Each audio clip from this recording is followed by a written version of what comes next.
O trabalhador brasileiro possui hoje seu código de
É um regime em que aqueles que dirigem a nação recebem um mandato popular, quer dizer, recebem por meio da eleição uma representação popular. Isso distingue a democracia de qualquer regime autoritário, totalitário. Isto é, a ideia de que a soberania reside no povo e o povo elege os seus representantes. Mas de tal maneira identificou-se o colégio eleitoral com o povo, que hoje nós não sabemos o que é direta e o que é indireta. Sabemos apenas que o povo será vitorioso.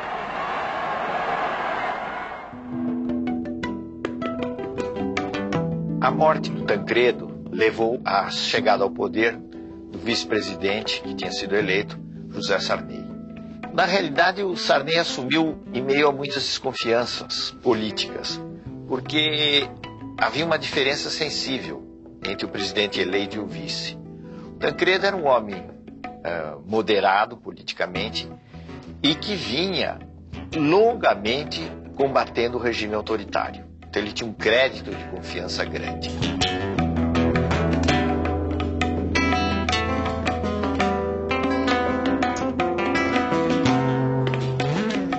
O caso de Sarney era diferente. Era ainda recente sua saída da arena antes de chegar à presidência da República.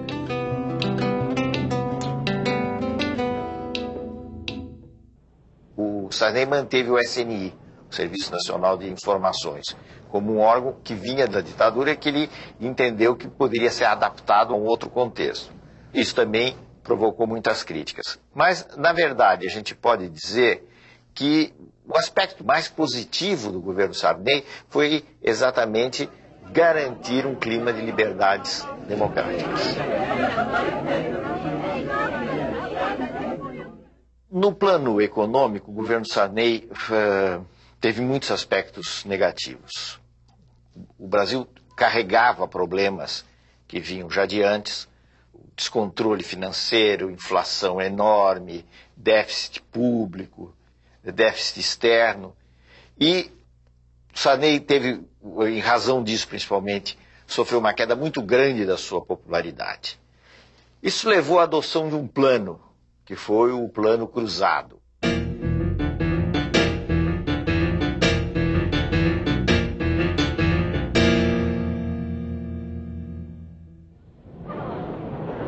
Se propôs um aumento imediato de salários, um congelamento de preços, e essas duas coisas juntas não funcionaram. Quer dizer, o congelamento mais o aumento salarial levou a uma busca de bens de consumo enorme por parte da população. Foi um momento de euforia, vamos dizer assim, da sociedade. Preocupado com a explosão de consumo que levaria a uma inflação de demanda, o ministro Funaro pede à população para poupar. E a forma de ajudar é poupando. se eles consumirem um pouco menos. Nós estamos consumindo 30%, 40%, 50% acima do ano passado. Vamos consumir um pouquinho menos para dar mais tempo para que as empresas produzam mais. E guarda esse dinheiro na poupança. É uma grande forma de ajudar o Brasil. Em fins de 1986, o Plano Cruzado já fazia água, visivelmente, para os técnicos, para as pessoas que tenham maior compreensão da economia, das dificuldades, o plano fazia água. Agora, isso não era ainda claro para o conjunto da população.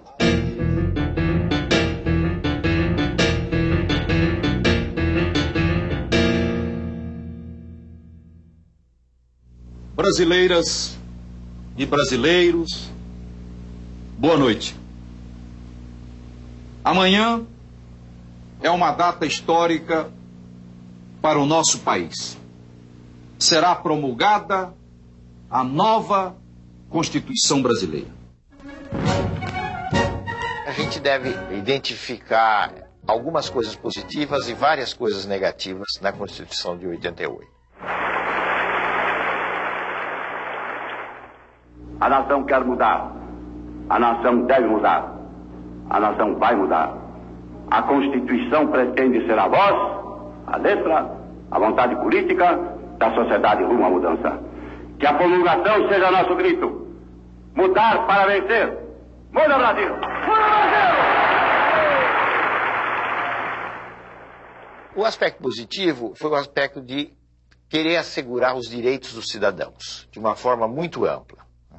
O direito de obter informações dos órgãos do Estado, por exemplo, o direito das minorias, o direito dos índios, como nunca existia no passado, foram alguns exemplos dos lados positivos da Constituição. O lado negativo foi o detalhamento excessivo da Constituição. Quer dizer, a Constituição entra em detalhes de direitos trabalhistas, de direitos de maternidade, etc., que não são questões próprias de uma Constituição. O senhor votou em que nome? PRD. Partido Democrático Popular. PDP? PDP. PSDB. Do ponto de vista partidário, as alterações que ocorreram foram uma cisão no PMDB, com a formação do PSDB. O partido é como que um cais. Os que chegam são motivo de alegria. Os que partem, de saudade precoce. Nós vamos ser um partido da reforma social, sim. Nós vamos fazer as reformas. O governo anuncia o Plano Cruzado 2. Além de medidas de estímulo à poupança, o novo pacote trouxe novos preços e mais impostos. Os mais atingidos com as medidas compulsórias são os assalariados de classe média. Despenca da noite para o dia a popularidade do governo.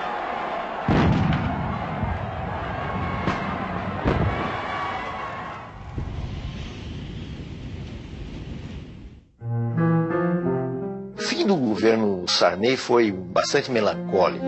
O Brasil acabou decretando uma moratória, quer dizer, deixou de pagar a sua dívida externa, e ao contrário do que muita gente pensa, isso representou um sério golpe nas finanças brasileiras. As eleições da sucessão do presidente Sarney surgiram vários nomes. Brizola naquele momento, teve o seu, digamos assim, o seu apogeu como candidato à presidência da República.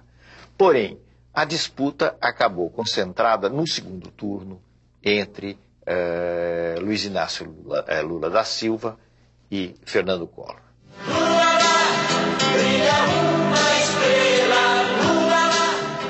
Lula era uma figura que vinha do movimento da luta dos trabalhadores do ABC, um importante líder sindical, ganharam um prestígio muito grande e, tendo como instrumento o PT, o seu partido, o Partido dos Trabalhadores, chegou a ter uma dimensão nacional que, àquela altura, era bem maior do que o próprio partido.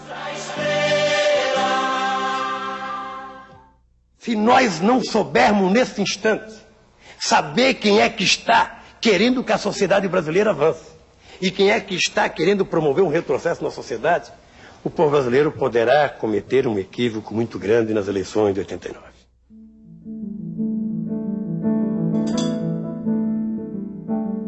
O Collor era uma figura que vinha, primeiro, de um estado pequeno, vinha de Alagoas. Segundo, não tinha nenhuma máquina partidária que o apoiasse. Em terceiro lugar, ele usava o marketing e usava certos temas de moralização com muita eficácia. Foi o caso da campanha contra os Marajás, que iludiu muita gente, porque ele se apresentava como alguém que ia combater os altos vencimentos de um determinado setor do funcionalismo público. Eu confio no Brasil. Eu confio no futuro que está reservado à nossa pátria. Com trabalho, com experiência administrativa como eu tenho, com coragem, com determinação política e no exercício da autoridade de presidente da República, nós haveremos, com a ajuda de todos aqueles que desejarem se incorporar nesse processo, de construir um Brasil novo, de construir um Brasil melhor, de construir um Brasil de que se orgulhem todos os seus filhos. Boa noite, minha gente. Esse foi um embate muito renhido e, como nós sabemos, o Collor acabou se elegendo presidente da República. A posse, em 15 de março de 1990, foi um luxo, reunindo representantes de várias partes do mundo e enchendo de esperanças os corações de milhões de brasileiros. Aos fiscalizados, aos pés descalços, àqueles que querem justiça social no país para poder viver dignamente. Todo mundo dizia que ele vai fazer alguma coisa com a economia, porque havia um desarranjo geral. A inflação estava num nível absolutamente insuportável, era preciso fazer alguma coisa. E Collor dizia, eu tenho uma bala só do combate à inflação. E o que ele tentou no plano econômico, hoje nós sabemos, foi uma medida de uma ousadia imensa, que foi o sequestro, ou se quiserem, para ser mais benévolo, o congelamento dos depósitos bancários, na prática, não é? E, inclusive, abrangendo poupança, outras formas de rendimento, etc. O plano Collor provocou um choque, vamos dizer assim, na população. Houve realmente uma queda pronunciada da inflação, mas essa espécie de plano milagroso, ao longo do tempo, foi se revelando muito menos milagroso e conduzindo o país às dificuldades econômicas. Primeiro, a uma recessão. A recessão poderia até levar a um reequilíbrio, mas não houve sequer tempo do reequilíbrio, porque o Collor foi tomado por uma onda de críticas no plano político que acabou levando ao impeachment. Na verdade, o governo Collor combinou medidas modernizadoras com um imenso grau de corrupção. O escândalo da corrupção gerou um movimento formado principalmente por jovens de classe média, exigindo o impeachment do presidente, afinal aprovado pelo Congresso.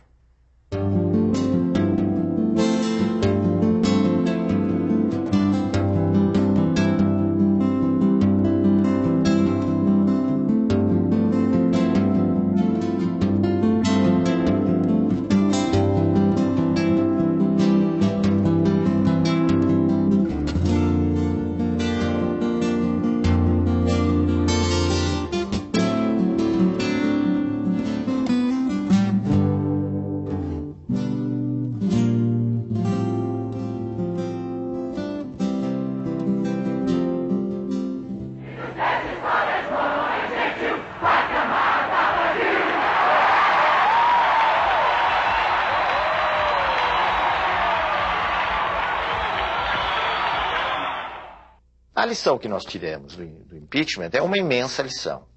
É uma coisa extremamente positiva e que nos leva a um otimismo razoável sobre a vida política brasileira, que tem muita coisa ruim, muita coisa negativa, mas que também tem muita coisa positiva.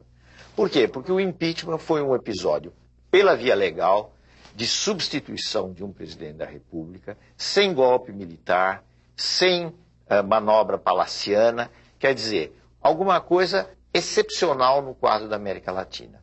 Foi um momento de um passo a mais na maturação da democracia brasileira. Iniciamos este trabalho citando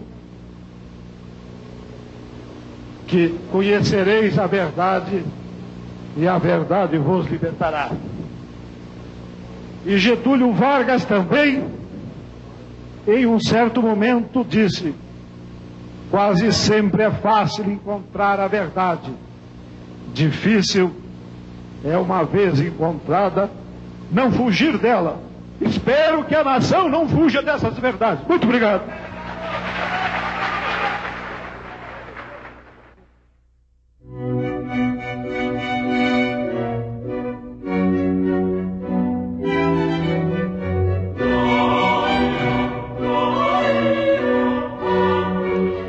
No plano mundial, um dos acontecimentos mais importantes e que se reflete em todos os países, portanto no Brasil também, foi a crise da União Soviética e o fim da União Soviética. O fim, simbolicamente, foi representado pela queda do Muro de Berlim. Com o fim da União Soviética, a crise na Rússia, o que nós tivemos foi o fim da Guerra Fria, que dividia o mundo em dois campos e alterou muito as relações políticas no mundo, e o início de um processo que nós podemos chamar de plena hegemonia americana. A globalização é uma interpenetração, digamos assim, econômica e financeira que se dá em todo o mundo, não de uma forma igual, porque existe um centro hegemônico da globalização, que são os Estados Unidos. Mas eu diria que a globalização tem possibilidades positivas. O intercâmbio comercial, cultural entre as nações é em si mesmo um fator desejável, e tem riscos reais, porque a globalização, se não houver medidas no sentido de limitá-la ou de alguma forma regulamentá-la, a globalização tende a acentuar desigualdade entre países ricos e países pobres.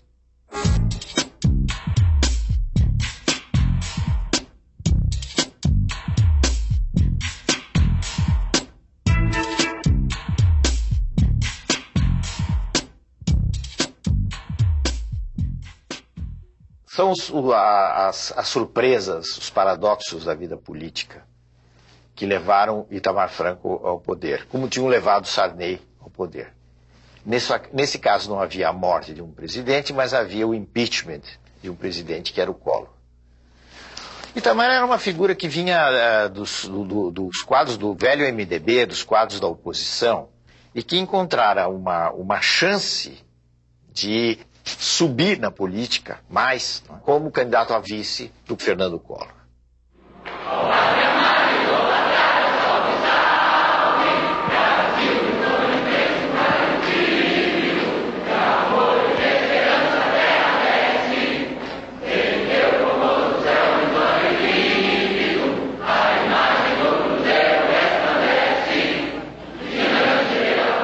Compromisso do Presidente da República.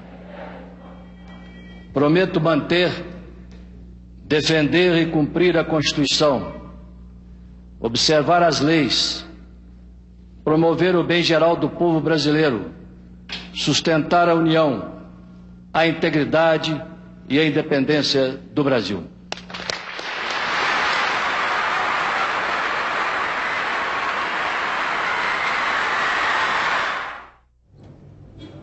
Itamar fez basicamente um governo de transição. Ele completou o período Collor. E eu creio que a coisa mais importante que ocorreu no governo Itamar foi a implantação da URV, da Unidade Real de Valor, um passo absolutamente necessário para a implantação do Plano Real. A moeda é o mais concreto dos atos de confiança das nações em si mesmas. Por isso, todos os processos inflacionários da história se relacionam com as crises políticas e com as crises morais. Com o real, o dinheiro que está no bolso do trabalhador vai manter o seu valor. Muito obrigado. Essa medida, a escolha de Fernando Henrique Cardoso para o Ministério da Fazenda, eu acho que foram os méritos mais significativos do governo Itamar. A disputa pela presidência da República, em 1994, se deu essencialmente entre Lula, que era mais uma vez candidato pelo PT, uma frente de oposições, agora enfrentando Fernando Henrique Cardoso. A candidatura de Fernando Henrique foi altamente beneficiada pela instituição da URV e pelo Plano Real. É preciso também entender que foi extremamente importante naquela altura, para a vitória, a formação de uma frente partidária. A frente PSDB, PFL e PTB representou um fator bastante importante para garantir a vitória do presidente Fernando Henrique logo no primeiro turno.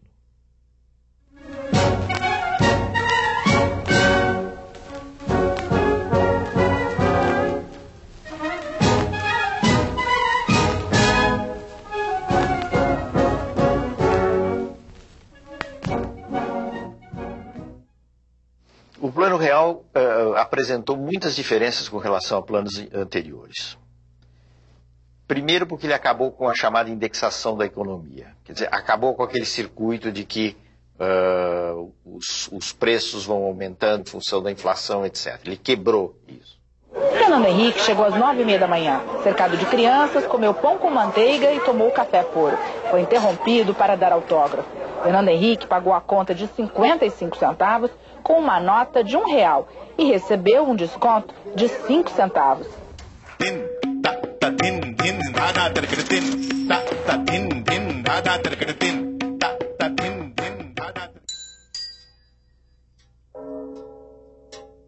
A partir dos anos 80, em todos os países da América Latina, ocorreu uma que se chama uma crise do Estado, uma crise das funções que tinham sido as funções tradicionais do Estado.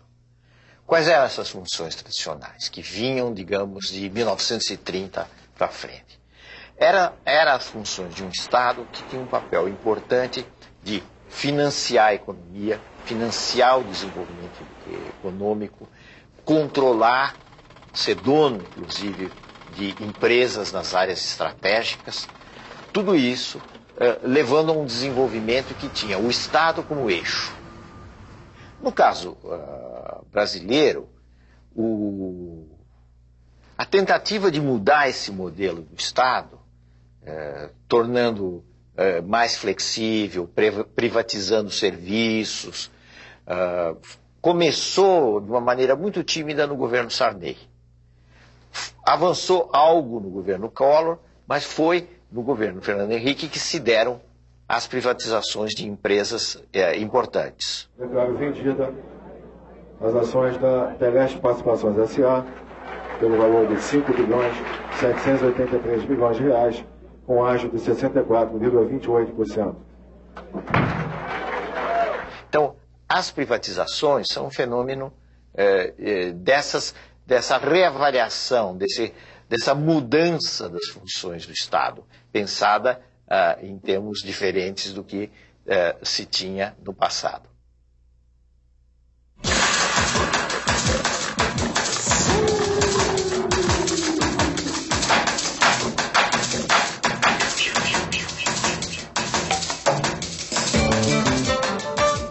A característica do governo Fernando Henrique, do ponto de vista político estrito, vamos dizer assim, foi a existência de 2 mandatos, isto é, houve 2 eleições, a primeira e uma segunda, que levaram a 8 anos desse governo. A hipótese de reeleição não existia no nosso sistema republicano. Ela foi votada no Congresso, né, através de uma alteração da Constituição, e foi por via dessa alteração da Constituição que se deu a possibilidade de Fernando Henrique voltar a se candidatar em eleições disputadas mais uma vez contra Lula e que ele veio a vencer.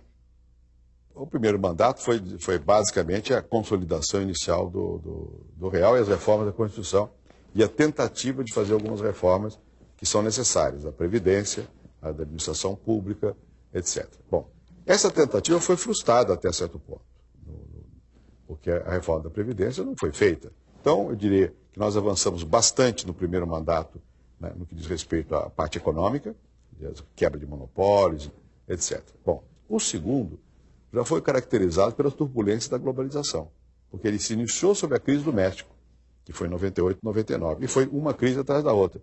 Então, qual foi o trabalho no segundo mandato?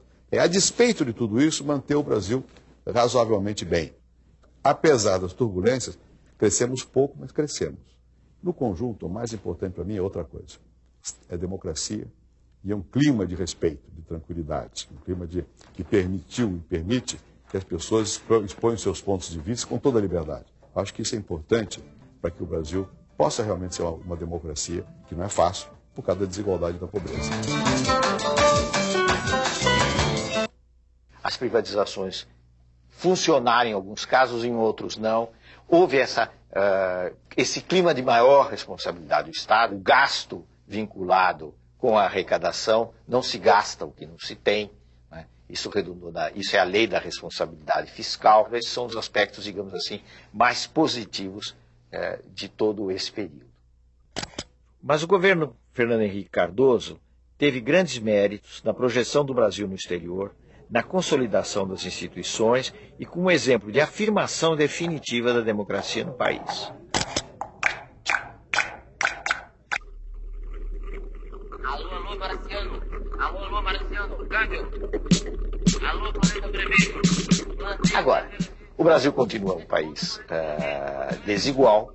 Os níveis das diferenças não foram quebrados, isso não é fácil. Houve uma redução de desigualdades logo depois do Plano Real. O Plano Real teve esse efeito muito positivo, mas ao longo dos anos, a distribuição de renda voltou a apresentar os mesmos resultados negativos.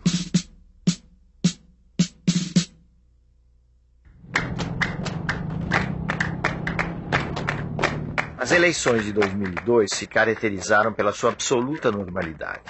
A nítida vitória de Lula rompeu muitos preconceitos, representando um fenômeno novo na história do Brasil.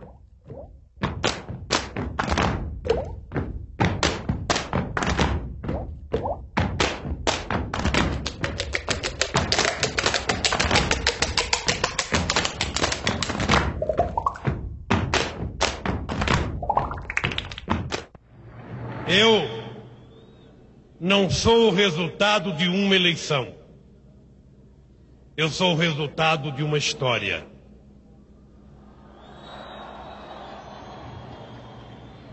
Eu estou concretizando o sonho de gerações e gerações que antes de mim tentaram e não conseguiram. O meu papel nesse instante, com muita humildade, mas também com muita serenidade, dizer a vocês que eu vou fazer o que acredito que o Brasil precisa que seja feito nesses 4 anos. Cuidar da educação, cuidar da saúde, fazer a reforma agrária, cuidar da previdência social e acabar com a fome neste país são compromissos menos programáticos e mais compromisso moral e ético que eu quero assumir aqui nessa tribuna, na frente do povo, que é o único responsável pela minha vitória e pelo fato de eu estar aqui hoje tomando posse.